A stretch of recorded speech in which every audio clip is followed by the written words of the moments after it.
Chris Kelso here with. Matt Howell. And in this episode of The First Round, Matt and I are going to discuss a couple films that we're excited about. One is King Arthur, Legend of the Sword. Yet again, another cinematic retelling of the King Arthur legend. Maybe this one will be good. It's by Guy Ritchie, of course, as we all know, as we said last week, is the British Quentin Tarantino after you've made a whole bunch of copies over and over and over again. And then, of course, it's The Disappointment Room, which is from the director of Suburbia, which was that Shia LaBeouf Rear Window remake thing from a while back and some other stuff. And the film, Matt, written by Wentworth Miller from Prison Break and Captain Cold and the new DC TV universe. He also wrote Stoker, which is a film I adore. So, and Kate Beckinsale, going to be down here in Tampa at the Comic-Con coming up in July. Lots to like, right? Mm-hmm. Then finally, we're going to discuss what we think are the 5 films best suited for being in the background while you're doing something else. So let's start everything off with a clip from King Arthur, Legend of the Sword, which I'm assuming is Excalibur, right? Right. Yeah. Right. Let's take a listen.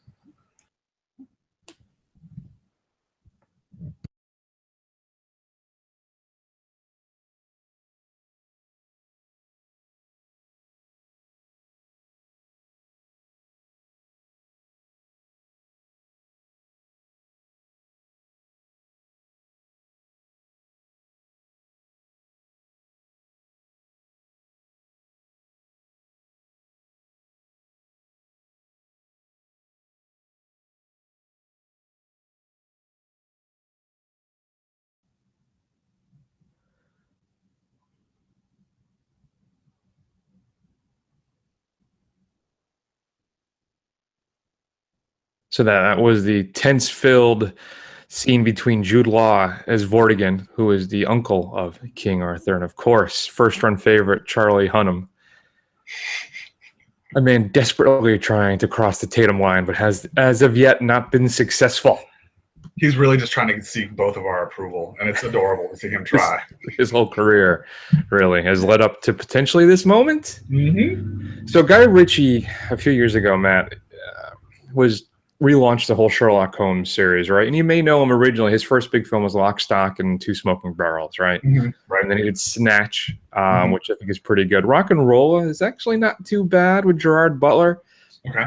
But he's been pigeonholed into this kind of over-stylized British crime thriller genre. And I don't know if pigeonholed is really the right frame, because it's not like he's done this to himself. Right. Mm-hmm. This is his move. This is what he's air quotes best at.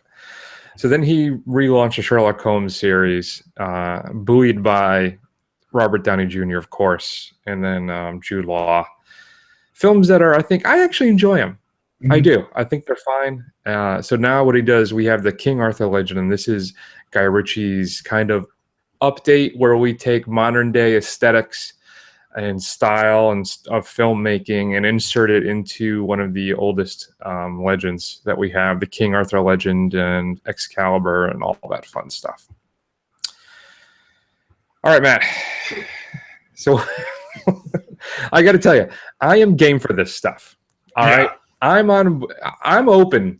If you're going to take an old classic story and try and jazz and hip things up, for a modern time, I'm open to it. Show me what you got. Yeah. So, and of course, I'm a little reserved because Charlie Hunnam is not an actor that I find particularly appealing. Mm-hmm. So, but still, I said, you know what? Let's give this a shot. And after the first 10 minutes, I was basically no, because there's 3 montages in the beginning of this film.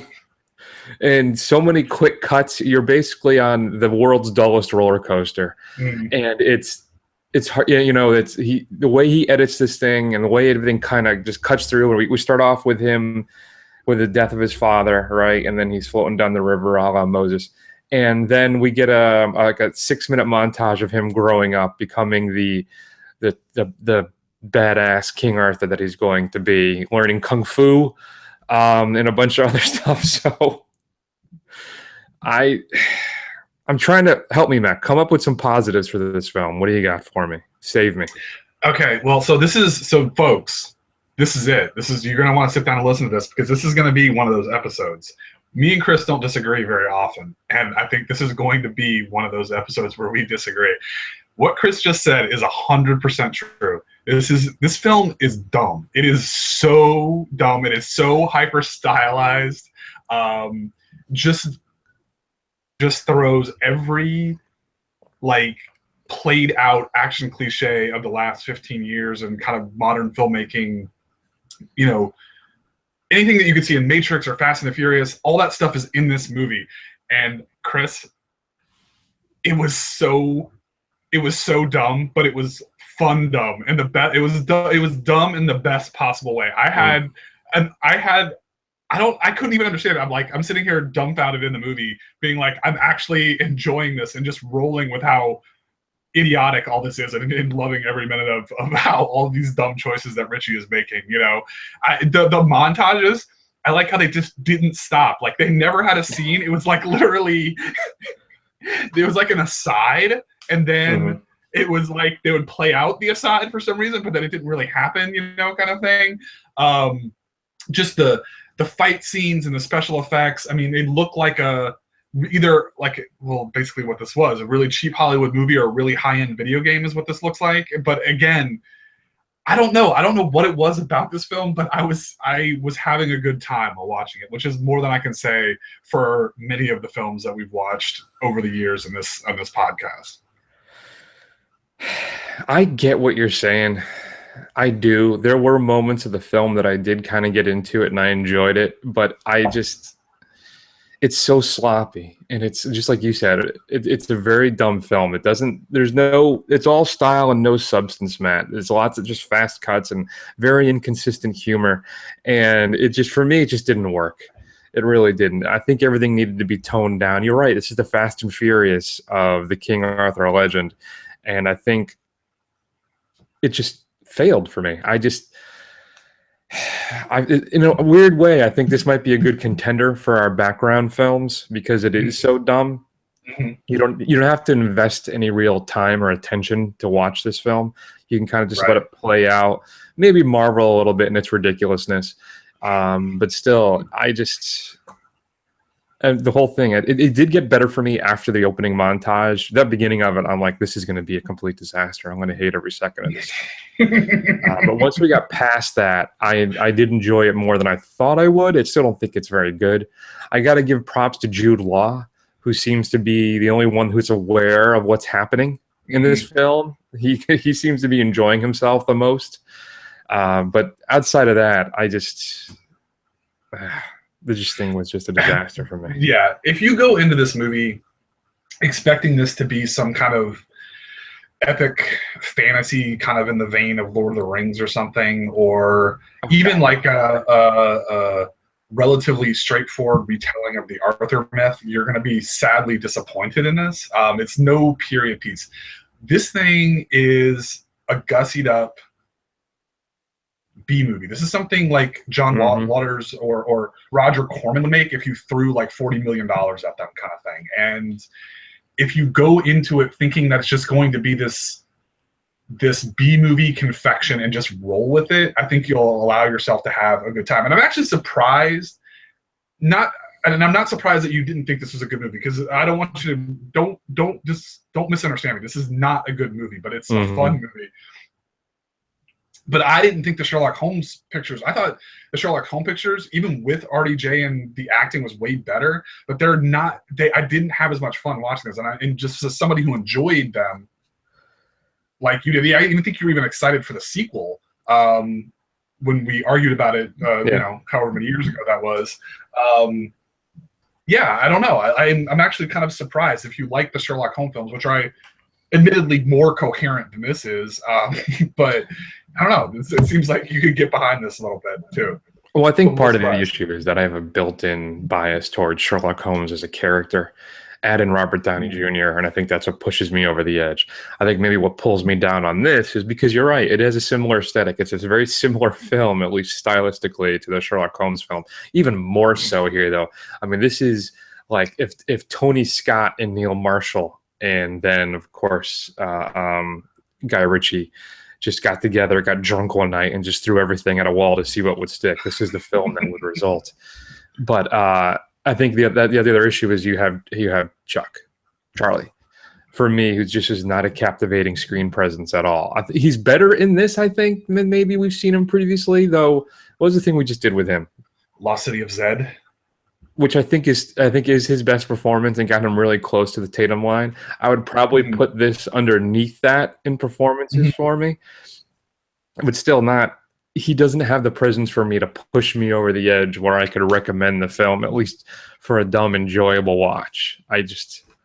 I don't know. I can't do that. What I love too, Matt. So this thing is an unmitigated disaster box office wise, right? It cost them 175 to make, 175 million.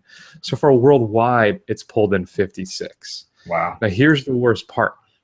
This was the beginning of a planned 6-film series. Are you serious? Oh man, that's terrible. So what do you think the odds? Are we going to even get a sequel? Well, let's just put to bed the 6-film series thing. Do you think they'll even make a sequel to this thing? Well, no, I don't. I was frankly shocked when you told me that Sherlock Holmes was getting a sequel. I didn't think it was as big a hit, but obviously it did make money. There's no way this is going to make money. I don't care. It's just not, and they're not going to make another one unless they want to do something where 6 million. If they did something like where they slashed the budget down to like 30 million and tried to do it on something like that, I could see that happening. But I mean, I don't know how you do it. I don't think you get any of the principals back. So that'd be kind of like a Universal Soldier or something. You have straight to DVD King Arthur shared universe. I want to know where the money went. Yeah. There were some great effects at this, especially with when Arthur fights Jude Law, as I'm not sure what he is, some supernatural Black Knight type thing. I don't know. Right. I thought that was pretty good. I thought the effects for that, but I don't know where they spent $175 million on this thing. Yeah, but everything. This is one of those films where it seems like almost everything is green screen. So I think, even like the locations they were at, they probably added a lot of post to make it look a lot bigger and grander. All that stuff adds up, That's where I gotta figure it went to, because I can't imagine, the slew of Game of Thrones actors, which I had a fun time picking out every time they came on the screen. I can't imagine it costs $10 million a pop or something like that. But that's where I gotta assume it all went, is all of the effects, because there are a lot, even in not outside of your battle or action scenes. Even just sweeping through Londinia or wherever the hell they are, I'm sure they add a lot to the crowds and buildings and stuff like that. Londinium, I think it's what it was. Like condominium. Okay. That's a good example. I think this film was about as exciting as a condominium for me. It didn't work for me, man. I enjoyed parts of it. Hunnam's fine. Jude Law is probably the most redeeming thing about it, and perhaps the special effects. But outside of that, this is, if you have an interest in seeing this, I beg you to wait until it's on Netflix or some streaming service so you can rent it. It is not. I really just don't think it's worth your time. It didn't anger me. It's just, well, the beginning did. But outside, and we'll talk about anger in a little bit. But for this film, it's instantly forgettable. There's nothing to it. It's all flash, no substance, and it's a waste of time. That's where I come down. Go ahead. So is Richie done? You think? Is this like a Shyamalan type of scenario where he's going to start getting smaller films to try and? I would think so, because I think the world was the powers that be in Hollywood. I think were a little iffy on him to begin with, and I think that the Sherlock Holmes was enough to kind of push him up a little bit. But I think this is going to drag him right back down, and he's going to be back to making smaller British crime films, maybe. I can't imagine anybody would hand him another franchise after this. This is, I don't know who else. There's no one else to lay it at the feet of. It's him. Right. He directed it. He produced it. He wrote the screenplay with some other people as well. I think this is firmly in his camp, and this is just a disaster, I think. Well, where I came down, the right side of this, like I said, I don't disagree with anything Chris has said. insofar, except that I thought this movie was fun. This is one of those films, like if it was lingering in a Blu-ray in a $5 bin or $1 bin somewhere, I would actually probably buy this, which is high praise for me. And there were films like our classic Sucker Punch, which I did buy on Black Friday for $1 on Blu-ray from Best Buy. But you know, but I mean, I had fun with this movie. I don't want to give it like a B grade, but I had fun with it, so I'm gonna give it a B grade for a B movie is what I'm gonna say.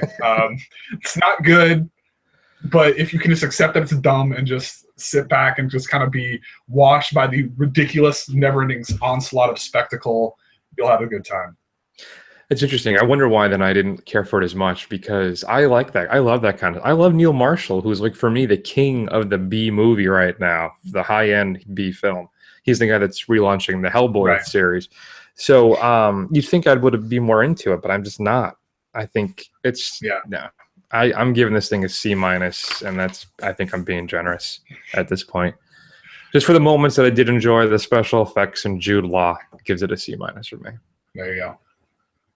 So if you've had a chance to see King Arthur, Legend of the Sword, I'd love to hear your thoughts. Just an email at feedback@thefirstrun.com. Matt, coming up on Blu-ray and DVD this upcoming Tuesday, May 23rd, the fifth most important film you should be worried about or concerned about. No, let's not worry. Let's just enjoy. Is The Great Wall. It's the white man saves the world again. Matt Damon, he goes down to China to save the Chinese. And right now you find out why, Matt, they built this wall, because there's a horde of monsters trying to attack China, I guess. Anyway, includes some deleted and extended scenes. There's a featurette called Matt Damon in China. So I guess he just goes around, and this is Anthony Bourdain, explores, has some exotic cuisine stuff. So that goes some other behind-the-scenes featurettes as well. So The Great Wall's coming out. Criterion has given us a couple films. Othello, which I missed and I just saw as I was prepping for the show this morning, and then Deepan, which is the Palme d'Or winner for drama a while back, which definitely combines seemingly desperate genres. French filmmaker Jacques Audiard cemented his status as one of the titans of contemporary world cinema, Matt. In an arresting performance, the non-professional actor, what the hell kind of name is this? Anthony Thassin. This is first name. Anthony Thassin Jezuthasan. Anthony Thassin Jezuthasan. Makes no sense. He's a former child soldier. See, now I feel bad. Stars as a Tamil fighter who, along with a woman and child posing as his wife and daughter, flees war-torn Sri Lanka only to land in a Paris suburb riddled with drugs. As the makeshift family embarks on a new life, Deepan settles into an intimate social realist mode before tightening gradually and organically into dynamic turf war thriller, as well as an unsettling study of the psychological after effects of combat. Includes a high-definition digital master with a 5.1 surround mix, audio commentary from 2015 with the director, new interviews as well with the cast and crew. Matt, XX is being released. That's that all-female horror anthology, which I think is something we wanted to catch up with. Right. Includes, let's see here, directed by fiercely talented woman Annie Clark, St. Vincent, rocks her directorial debut with The Birthday Party. Catherine Kusama, who did The Invitation, first-run favorite film here, exercises her own living son. Roxana Benjamin, who was part of Southbound, does Don't Fall. And Jovanka Vukovic, the captured bird, dares to open the box. Sofia Coppola wraps everything together as well. There's four suspenseful stories of terror. And the cast includes Natalie Brown, Melanie Linsky, Brita Wool, and Christina Kirk. Number 2, Matt.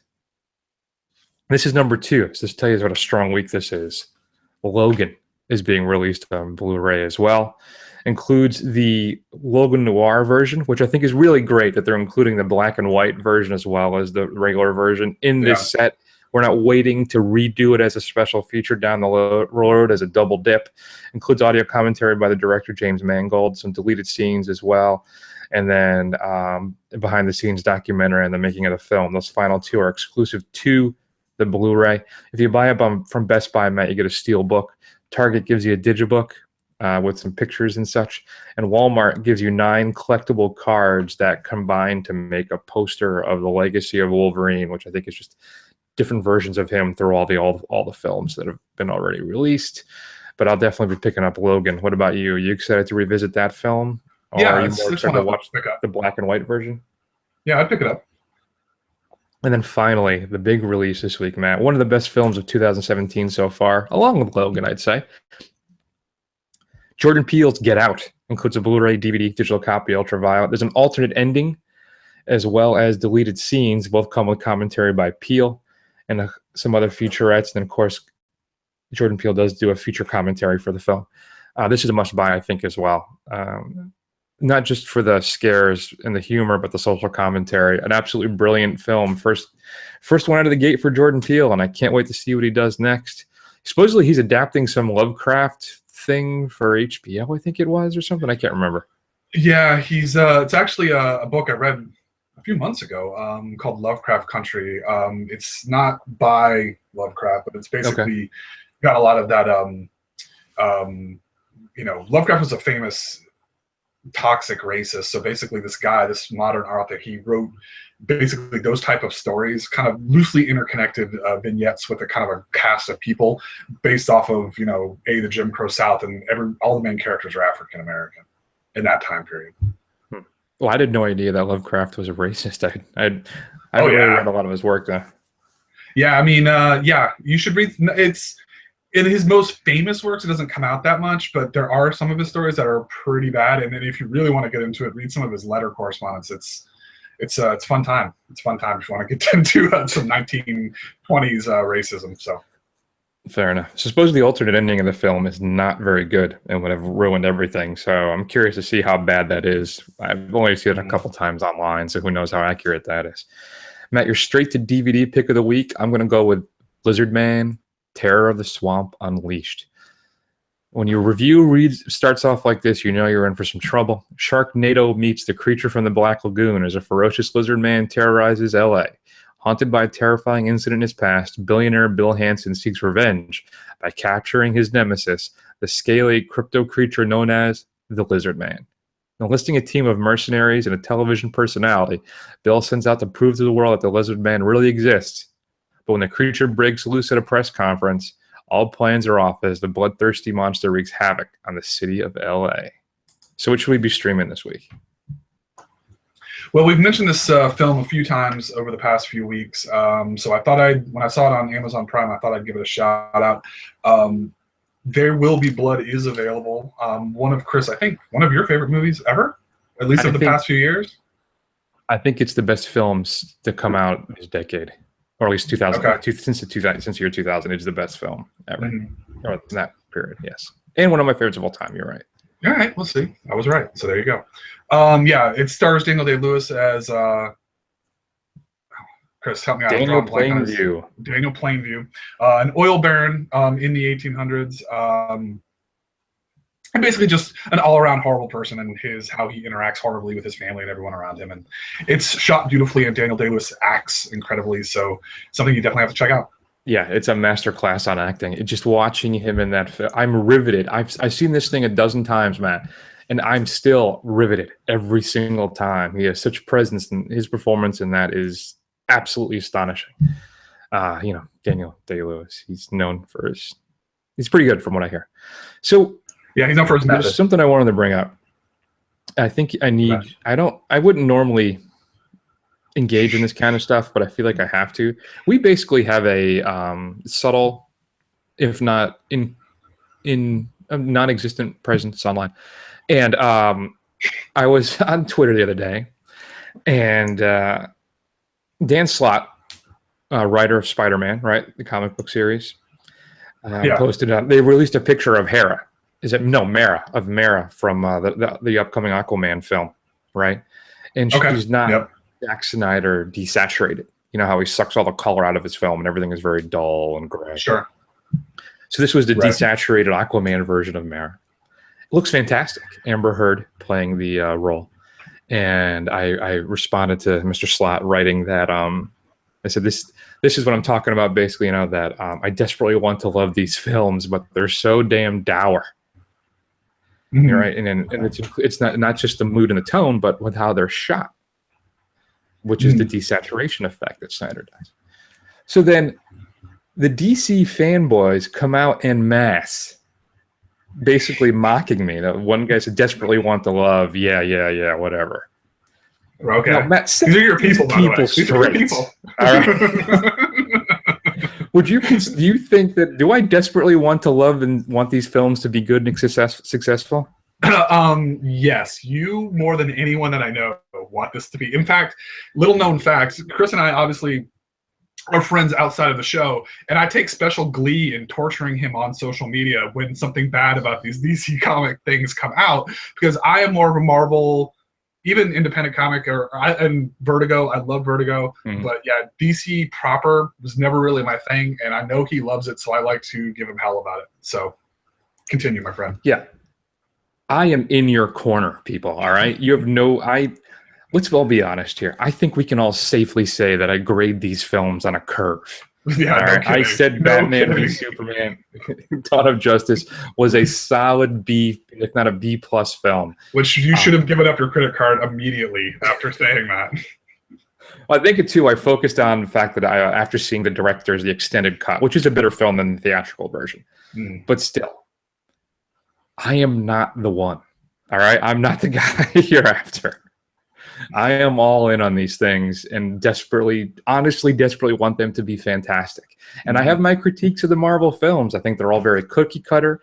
They're all the same. There's nothing really unique about them. I think the example I always go to is the scores. Can you hum a single bar from any Marvel film? You can't. You can't even remember what they are right now. But for the DC films, I think you can. The Superman theme that Hans Zimmer came up with is really good. The Wonder Man theme is fantastic. Wonder Woman theme is fantastic, I think. So, and then that's just an example that I use. So I'm not the enemy here, people. But I appreciate the mocking. It's always nice to be at least noticed by 6 or 7 people and not porn spam bots who seem to love our stuff. So. So wait. Yeah. Have the early reviews of Wonder Woman, have they gotten you cautiously optimistic? No. I mean, we saw this with Batman versus Superman. Exactly. The early reviews of that film were stellar as well. And you were so excited. You were so excited, and then you were crushed. You were like a kid getting underwear and socks on Christmas. That's basically what happened. So I'm not putting any stock in these early reviews whatsoever. Do I still think it has a chance to be good? Yeah, I do. I think this could be a lot of fun. It could be a great film.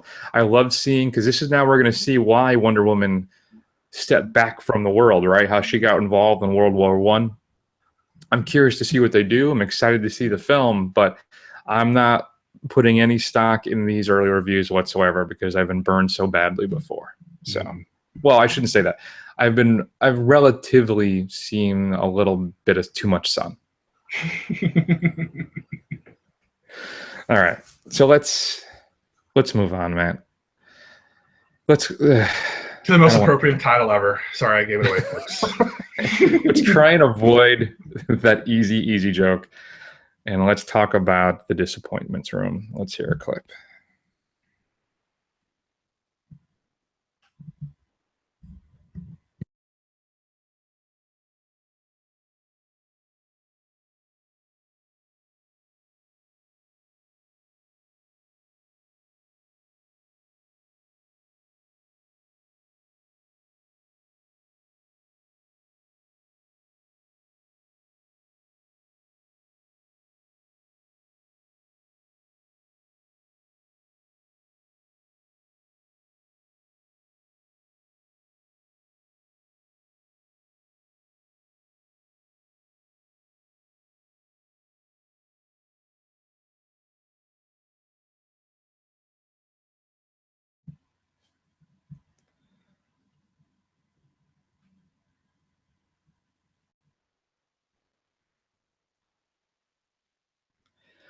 Okay, Matt, The Disappointments Room, starring Kate Beckinsale, written by Wentworth Miller, as we talked earlier, DJ Caruso, the director.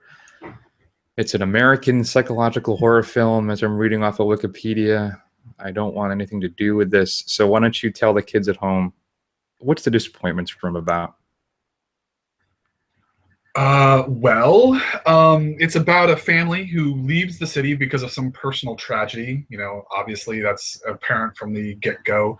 Mhm. And they move into a house in the country, a creepy old house in the country, and full of all their neighbors and, you know, in the town are all creepy. And it just seems to get the sense of that something is off. And then the mother, played by Kate Beckinsale, who I can't even remember her name at this point, is basically she's fixing up the house and she finds a room kind of sealed off, and she determines that this thing is called the disappointments room, which is where rich families back in the Victorian area would keep, you know, deformed or mentally challenged children because they were the family disappointment. And then possibly supernatural horror stuff starts to occur, you know, affect the family and all that kind of stuff. So that's basically what this film is about. Yeah. Yeah, this thing is an unmitigated disaster. I've never wanted to punch a film so quickly into a movie, but that opening scene in the car with the family driving to the house, particularly Gilliam and Sullivan. Yeah, it is really, really bad. And Mel Rado, who plays the husband, David, is possibly the worst performance I've seen by anybody this year, hands down, if not the last 10, 15, 20 years. He is, I don't know if they just picked this guy up off the street. From what I understand, he's supposed to be some classically trained Broadway actor or something, but I don't know what he's doing. I don't know. I think I lay all this at the feet again of DJ Caruso, because this thing, it doesn't make any sense. There isn't an ounce of scare in this film. And here's the problem. Conceptually, I like the idea. I think it's interesting, and maybe in the hands of a more capable director, we could have had something that's suspenseful, terrifying, you know. But it's even Kate Beckinsale, who I think for the most part is invested in this thing, isn't terribly good. I think she's just cut off at the knees by Caruso's direction and potentially just a weak script. It's just really bad, really bad. And there's a particular scene too near the end of the film when David, the husband, when Kate's having this freak out thing, and he confronts her in this room, and his reaction when he holds his head, "What are you going nuts?" You know, it's so over the top bad that it's. I actually out loud went, "Come on, geez, just stop." And that's what I wanted. I wanted this film to stop, Matt. I wanted to drive this film into a garage, close the door, get a hose from the tailpipe, and then put it into the window, and then slowly let it go to sleep and never have to watch it again. That's very dark of you, Chris. Well, that's what happened after I saw this film. And it has an atrocious score, too. The music is really bad. And Gerald McRaney, listen, say you want about Gerald McRaney, who I think has had a nice little comeback in House of Cards, is criminally underused in this thing. He's supposed to be the ghost judge, the father in the house who put his daughter in the room and then eventually kills her with a hammer. I'm telling you because I don't think you need to watch this. I don't want you to waste an ounce of your time. So I don't care about spoilers. Criminally underused, or just because he's a guy that kind of brings presence, I think, to everything he does. He's got the voice and the whole look and everything. So again, I thought, I like Gerald McRaney. Still pointless. The whole thing is pointless. Am I wrong, Matt? Rescue me from this as well. What did you enjoy this one as well? Absolutely not. I would quit the show if I enjoyed this film. It is absolutely just a nonsensical, poorly acted, poorly directed, poorly written, just mess of a film. It's funny, the thing that we're going to talk about in our top 5 after this, you know, this was literally, I started paying attention to this movie and I just quickly started drifting to doing other things while it was on, because it just couldn't hold my interest at all. And like, you know, it was, I don't know. I mean, the whole twist, and, you know, you see it coming, and just the kind of nonsensical flashes to things that are supposed to be scary are kind of like, all right, well, that was pointless completely. Although Havoc from the X-Men films makes an appearance as the creepy handyman. He shows up, so I recognize that guy. What was the point of that? Yeah, I don't even know what the deal was with that either. And why was he digging up the grave of the thing? Why did that even happen? I mean, I know the whole thing. So Crusoe is trying to make us think that either the house is haunted, or it's just Beckinsale's going crazy, right? That it could be either of these things. And he doesn't really commit to either one. So but it's dumb and it doesn't make any sense. And there's no, I think that's part of the issue. I don't know, maybe that was the issue. He's so focused on not committing that he doesn't commit to making a good film. It's really just, people do things that don't make any sense. The script is horrible. There's this weird thing between Lucas Till, Havoc, if you will, and Kate Beckinsale, where they're flirty, or he's trying to flirt, but then I don't even know if the guy exists throughout the. He could be an entire figment of her imagination as well, or I don't know. The thing made me angry. Sorry, go ahead. I didn't mean to cut you off. It just really no, it's okay. Off the presence in this film.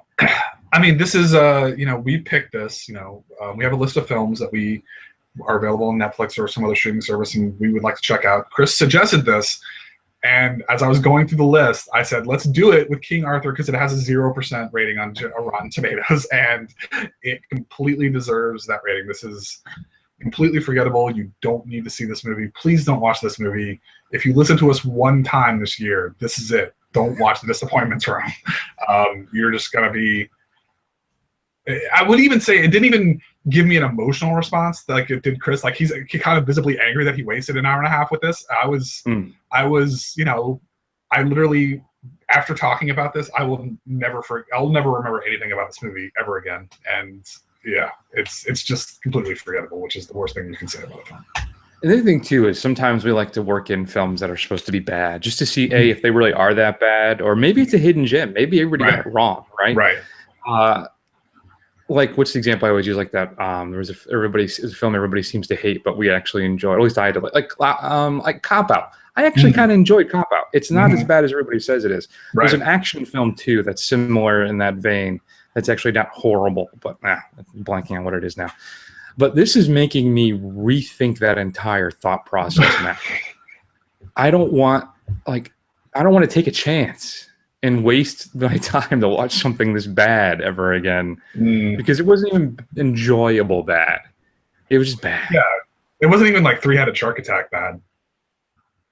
Right. Or enjoyable, I should say. So, all right. That's all I have. And I just never, if I see Mel Rado in a film again too, I'm not going to watch it. That name alone is going to be enough to set my spidey sense tingling, but this is not something I should say. Fine. Anything else to add about this thing? Big old F. Big old fat F. We don't give out very many of those, but yeah, it's has absolutely nothing to recommend it at all. I would agree. Yeah, F it is. F this film. We've got a chance to see Disappointments Room. I don't know why. Shoot us an email at feedback@thefirstrun.com. Maybe we're wrong. Tell us why. Point out the brilliance that is the Disappointments Room and correct us. I'd love to hear your thoughts. All right, Matt. Top 5 time. Let's go ahead after this quick break and discuss what we think are the 5 best films to have on in the background while you're doing other things. So, yeah.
So, Matt, that's a clip from The Lincoln Lawyer, starring Matthew McConaughey, Ryan Philippe.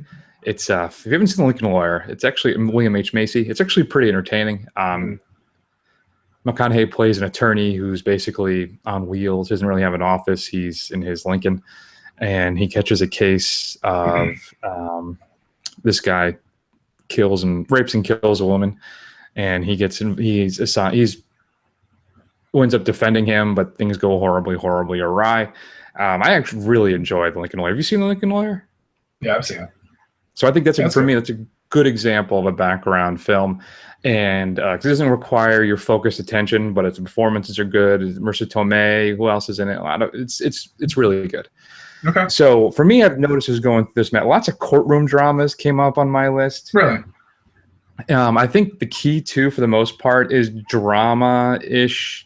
Though as I look at my list right now, that doesn't apply to 3 of my 5. So clearly, I'm lying through my teeth. Yeah, you are lying. Lots of talkies, lots of talking, I think, is also a key to a background film. What do you think? What was your criterion for putting this list together? My criteria were 2 things. Either one, so I tried to avoid. You can really put anything on here that you've seen, whatever film that you've seen personally dozens and dozens of times, where even just when you're hearing it, you know what's going on and you can play it in your head. So I did have at least one. Well, I'm a liar too. I probably have 2 films on here that can fit that criteria. But for me, also things that are not really like don't have a linear story, in the sense that it's more broken up into vignette kind of thing. So I actually have a lot of comedies on here because, you can, even if you're not watching it, you can listen to the jokes, you can kind of hear what's going on, and it can almost be like a stand-up thing or a skit. So I have films that are not like, have a plot line, through line that you have to really pay attention to get. It's more whereas you can kind of drop in and out and you won't really miss anything, and it's still entertaining no matter when you come into it. Interesting. Yeah, I don't have any comedies, I think, in my top 5. So in fact, I don't really have that many at all. I have like 1.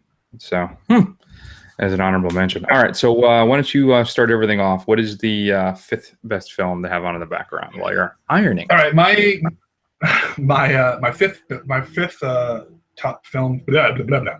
My 5th best film for this is it's actually a cheat. There's no dialogue in this at all, or barely any. This is actually Fantasia, which is there's obviously just classical music. If you're just kind of doing something, folding your laundry or vacuuming your house, you could just have this playing. You could be in another room, and obviously the music is still going, but when you come back in, there's go along with it. And there's really, heck, you can even do this while you were working. There's really not a whole lot to distract you if you really didn't need to. It'd just be kind of true background noise with the lovely classical music. That's a great pick. I didn't even think of that. I like that a lot. All right. My number 5 actually is the only Bond film on my list, and that's Living Daylights, Timothy Dalton's first film. Living Daylights is interesting because there's not a lot that's happening that you need to really focus on. It has some interesting and fun action set pieces but they don't really require a lot of your attention. And it's a film that kind of just rolls along. I'm not quite sure what it is about it. I think this may fall into the thing where I've seen it so many times. It's the most one of the more innocuous Bond films. It's entertaining, but it doesn't really need your attention throughout the whole thing. And it's a fun kind of airy little action James Bond movie that I think Dalton knocks out of the park. But the plot and the script, I think, are so loose and it's sometimes so confusing that it doesn't really matter if you pay attention and you just get to watch it. Okay. So yeah, that's my 5. All right. Now this is gonna be a controversial choice, I think, or a bit of a controversial choice. This is a film that I actually do use as a background film all the time, as much as I can get away with it. It's one of the greatest action movies of the late 80s, sci-fi action movies, and we're going to be seeing a sequel to it next week. But this is James Cameron's Aliens. Granted, there are long stretches of silence in this film for the most, in parts of it, and then there's obviously the kind of frenetic action which is always going on. But just kind of the pacing of this and just the one-liners, basically everything that Bill Paxton says in this is just gold. So yeah, it's a fun movie. It's one of those things that, again, I've seen it so many times that literally, like, when you hear the sound of one of the doors opening in this, I could probably play out the rest of the scene in my brain if I wasn't looking at it. So it's just one of those. It's just one of those cheats for me. I agree with you entirely. My number 4 then is Rob Reiner's A Few Good Men. I feel like for some reason courtroom dramas are really good for this stuff because they're basically, for the most part, bottle episodes. If you're not familiar with the bottle episode, a lot of times it's where the entire thing takes place basically in one room. They do a lot on TV, hence the term episode. But the courtroom dramas tend to focus on large swaths of basically just being in the one room. You have the drama and the confrontation between everybody. And I think the performances in this film, particularly by Nicholson, are so big that you don't really need to be paying attention to what's on the screen and still be able to get the impact and enjoy the film. Mhm. Cruise is great in this as well. Kevin Pollak, very funny. So I think that's my number 4 is A Few Good Men. Okay. So my number 3 is one of a film that's near and dear to my heart. It's a bit of a cult favorite for me, but this is Terry Gilliam's Fear and Loathing in Las Vegas, starring Johnny Depp and Guillermo del Toro, who basically just disappear into the role of Benicio. Benicio. Sorry, I do want to see the Guillermo version now. Yeah, sorry, Benicio del Toro. I'm sorry. I'm sure Guillermo is listening, and he's no longer going to be a listener of the first one. Yeah, they all look the same to you. But they have the same last name. They have the same last name. Yeah, it's Del Toro and Johnny Depp. They disappear into the roles of Hunter S. Thompson and Dr. Gonzo.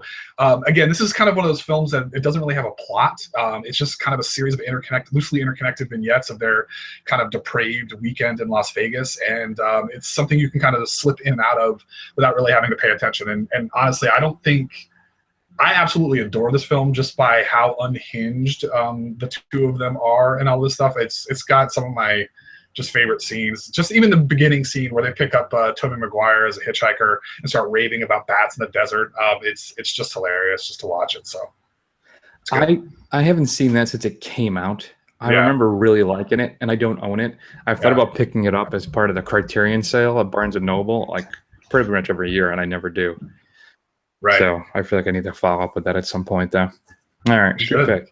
My number 3 then was your number 4, James Cameron's Aliens. I agree entirely with what you said. I think the action's great in it, but it's just, I really think Aliens is one of those just few that I think is one of those perfect films where everything comes together. I couldn't think of a single way to improve the film. It's a perfect little encapsulation of action, science fiction, movie making. I have a question for you, though, Matt. When you do that, do you run with the director's cut or do you do with the theatrical version? Do you have a preference? I usually do the theatrical version. The only reason for that is because I do have the theatrical version available for streaming, whereas I have to go dig out the director's cut from somewhere packed away in storage in a box somewhere. I don't know where it is. The only things that I mean, the hallway remote gun thing is cool, but otherwise the rest of it is pretty superfluous. I don't think the stuff with Ripley's daughter is necessary or any of that other stuff. The opening too. You actually see what happens to Newt's fifth parents.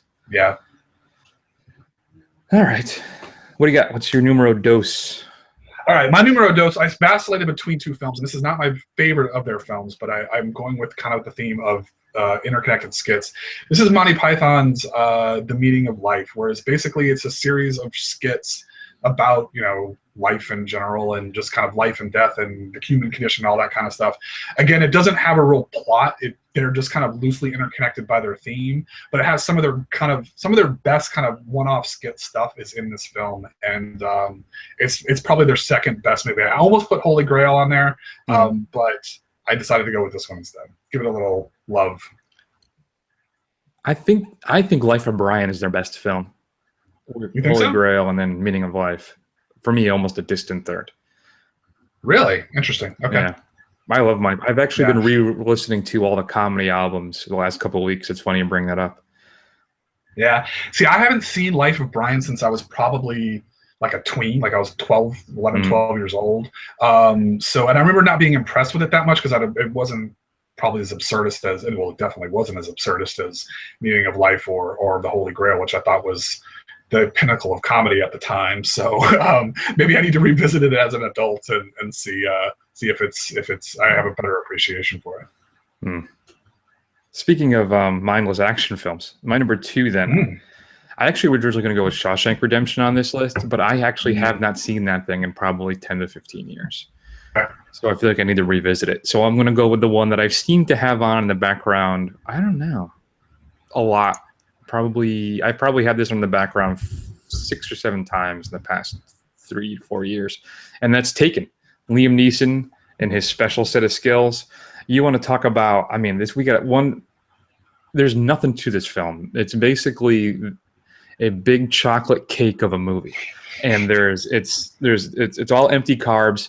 There's nothing to it. It's just Liam Neeson moving forward. That's all we got for basically like 93 minutes or whatever it is. So it requires really no investment on your time, right? Because everybody, you know what Ticken's about, even if you haven't seen it, right? It's this weird kind of cultural integration that it's had.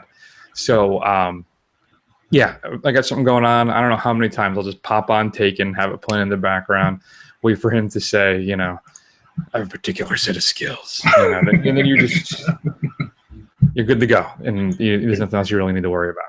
All right, that's a good one. That is a good one. I haven't seen Taken in a while. All right, so my last is a cheat. It's a cheat just because I think this director's films could suit perfectly for any background noise that you need. I'm talking about Pick Your Poison of an Adam McKay comedy joint, whether that's The Other Guys, Step Brothers, Anchorman, okay, Talladega Nights, or Anchorman 2. I would question your choices if you did that, but I mean, still, I mean, it's all right. But I would probably go with Step Brothers over Anchorman, which I never thought I would do, but I've been really on a Step Brothers kick. Just the plot doesn't matter. It's really just a matter of, it's just the improv quote machine, all of these films. Pick the one that you like the most, and you're just going to kind of listen to it in the background. You're going to giggle to yourself, and you're going to know what's going on. And it's going to be fun just while you sit there and just quote Ricky Bobby lines to yourself while you're going through emails or something. There you go. It's not bad at all. I haven't seen like Step Brothers in a long time. I love The Other Guys. Are they making a sequel? I thought they were talking about making a sequel. I don't know if they're making a sequel or not. I don't know. It's not on his upcoming on his IMDb page. That's for sure. That's too bad, because I really love that film. All right, my number one then is the most recent entry. I've watched this thing. I've had this thing on the background now, Matt, 3 times in the last week and a half. 3 times. Wow. I think it's relatively known that I am enamored with this actor. I love the guy. For me, he's my modern day Cary Grant. Of course, it's George Clooney. And the film I'm talking about is Michael Clayton. A great little legal thriller on Tom Wilkinson, Tilda Swinton, who's fantastic in this film. This is a film where you can kind of just drop in and out of it, and then you just listen to the kind of the key scenes, and you do have to pay attention for the conclusion. I want you to be riveted in watching the final 5 to 8 minutes of this film. But then I got to admit, the plot it's a little dense, but it doesn't really matter, because I think with the enjoyment out of Michael Clayton is just watching the performances, the discussions between Clooney and Wilkinson, Tilda Swinton as she bends morally backwards more and more as the film progresses. And I don't know what it is. 2008 was a fantastic year for cinema, and Michael Clayton is right up there for me. I just absolutely love the film, and I've had it on the background a whole bunch of times, particularly a lot as of late. So that's my one. Very nice. Do you have any other honorable mentions? Yeah, I threw a couple of martial arts films on there. Enter the Dragon, which is Bruce's final film, probably arguably his best film. Out for Justice, which is certainly Steven Seagal's best film, especially when he beats those guys in the face with a cue ball. You know, it's funny, because when you say martial arts film, I'm in my head, I'm thinking, how is that possible? Because I think martial arts requires you to watch. I could never put, and then maybe because it's a foreign film, but I could never put any of the Raid films on in the background, because you just have to watch it. But then you set Out for Justice, and I'm like, all right. And you listening to Seagal's just absolutely horrible Brooklyn accent in that film is just, yeah, okay. Airplane, again, the kind of whole doesn't have to pay attention to really what's going on. You can drop in and out. And I struggled with these two. Inglourious Bastards. The problem with Inglourious Bastards and Kill Bill, to a lesser extent, I think, is there are parts in that are just going to suck you in, and you're just not going to not be able to pay attention. Especially I'm talking the opening scene of Inglourious Bastards and the scene in the tavern. I don't see how you could not be riveted by those. So that's why I put them in honorable mentions. If you can do it, you're a stronger man than I, or woman than I. I think for me, just because I've seen it so many damn times, The Dark Knight. is one of those. Mm-hmm. The Green Mile with Tom Hanks is also another good one. And then finally, for me, my Quentin Tarantino entry in this is The Hateful Eight. Again, basically a bottle movie. That almost the whole thing takes place at the haberdashery. Mm-hmm. So, and you can just listen to that in the background the whole time.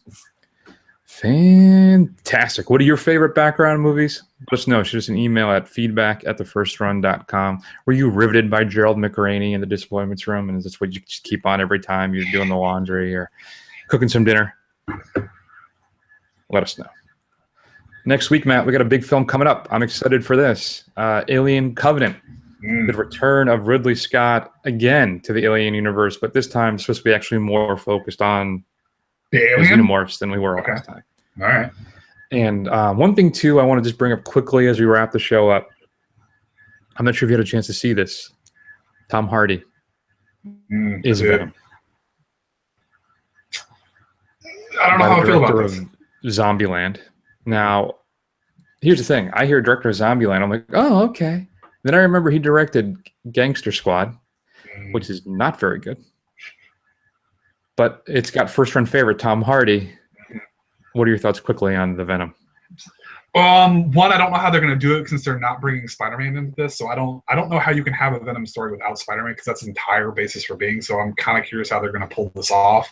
I think it's going to be a Deadpool clone, if I'm being quite honest with you. Maybe a little nastier than that. Tom Hardy, I'm a big fan of. But here's the other thing.